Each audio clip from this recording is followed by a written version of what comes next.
With the agricultural trade deficit reaching a record high of more than $30 billion in 2024, sweeping changes are being discussed to get things back into balance.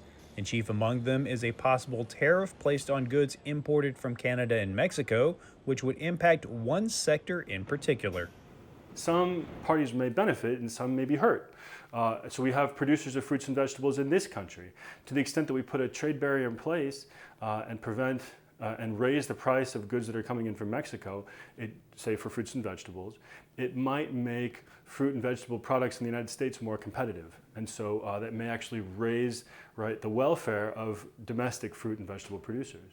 As for consumers, potential price increases at the grocery store from these proposed tariffs might just depend on the time of year.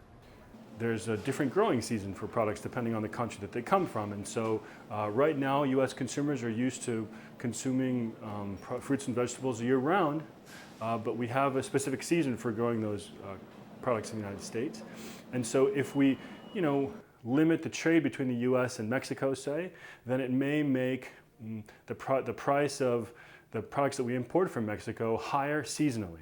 This policy would also have an impact on the export market, as retaliatory tariffs would likely be the byproduct.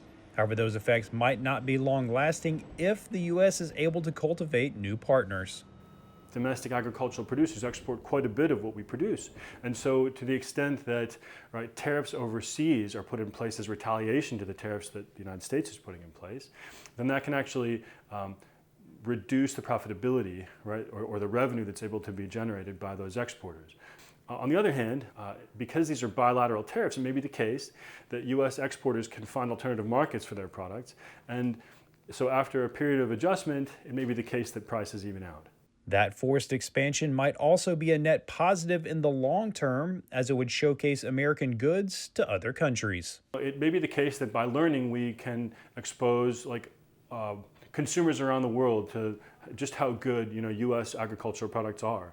And so maybe if we're forced to, through policy, through tariffs, find alternative markets, then that may expand kind of the market access in the long run, especially if these tariffs aren't kind of put in place for a long period of time, if at all.